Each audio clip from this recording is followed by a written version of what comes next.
decisions on that particular topic. I was focused on the crisis and fires in the areas of my domain.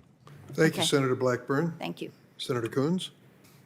Thank you, Chairman Durbin, Ranking Member Grassley, and thank you, Mr. Zatko. Thank you, Mudge, for coming forward. This is yet another eye-opening moment for our public, for our nation, and for this committee. We know that social media and new communications technologies have empowered people across the world to connect and share information at an unprecedented scale, but we also know that concentrating all this information, all these resources in just a few hands comes with great risks. So your whistleblower complaint contains really striking allegations which shed light on several key realities, and I wanted to focus on those.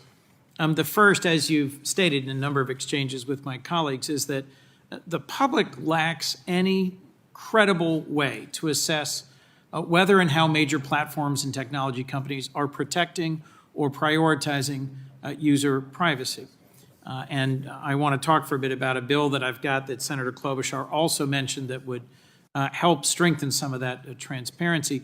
And then the second, which I'll get to later, is that these platforms are a target for foreign actors, something where a subcommittee I chair is having a dedicated hearing tomorrow afternoon. You commissioned an independent report regarding Twitter's platform integrity and their ability to combat misinformation, disinformation. And that report found, and I'm quoting, Twitter's consistently behind the curve in acting against disinformation and misinformation threats. And that Twitter doesn't have the ability to measure the impact of its work to protect site integrity. What I've concluded from your testimony today is that Twitter lacked the ability to measure the effects of interventions it implemented because of decisions by management and because of the lack of a credible regulatory oversight agency and penalties. Is that correct? Do I understand your testimony correctly? Yes, sir. The inability internally came from 10 years of security and engineering debt that just kept accruing. Your complaint also details how Twitter's executive team was concerned that the report that you'd commissioned would be damaging if it got out, and that they worked to intentionally remove or modify information that might be especially embarrassing for Twitter. Is that correct? Yes, sir. I found that very disturbing. The company that I hired, with the knowledge of the other executives and the head of site integrity, which did not report to me, but that this independent organization was going to analyze and do gap analysis. The company reached out to me and said, hey, Mudge, Twitter is jumping in and making us open a separate contract and telling us not to provide you the results to your own work, to your own work. This does not feel right to us. What's going on? Right. So a lot of the information that both regulators and Congress relies on when considering how to regulate social media companies comes from the companies themselves. As I think you put it before, they're essentially grading their own homework. So the conclusion we ought to reach is the information we receive isn't trustworthy from some social media platforms. Yes, sir. That's what I experienced. So I've released a bill with Senator Portman. Senator Klobuchar referenced it earlier. We are looking for additional Republican co-sponsors. It's called the Platform Accountability and Transparency Act. It would allow external researchers to look at exactly these kinds of problems, to better understand and analyze the algorithms that drive social media and some of their practices. Would empowering researchers and mandating better disclosure help hold companies more accountable and cause them to invest more resources in site integrity? Yes, sir. In fact, I think one of the things that we learned from that study, and what I am hopefully shedding light on in my lawful disclosures, is just how much a gap there is between Twitter and some of Twitter's peers.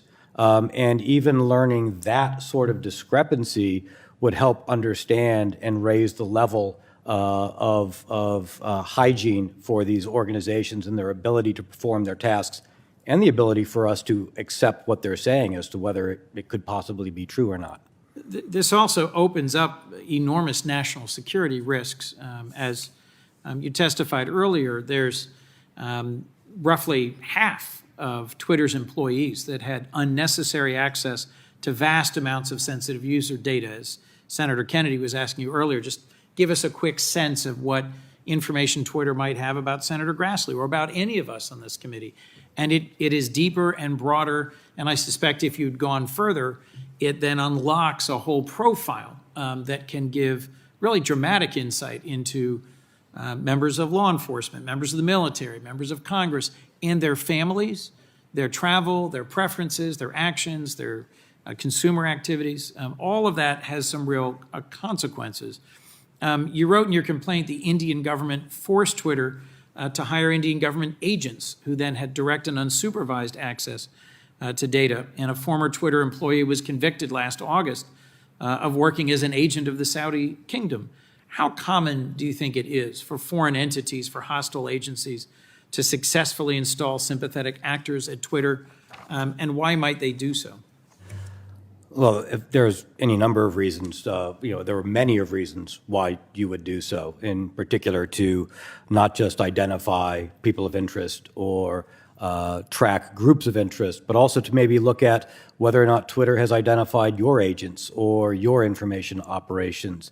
What other governments has Twitter possibly identified? And remember, outside of the ability to access large amounts of data on the engineering side, you would want to know what Twitter's plan is as far as whether they will cede to your demands for control of information within their environments or not, in order to change different types of political pressure, such as strong arming. And as we saw, that country was even threatening to put Twitter employees in jail if Twitter didn't change particular activities on the platform. With 80% of Twitter's users outside the United States, and with Twitter having a deep access and resources to critical leaders in our country and other countries, I think this is genuinely concerning.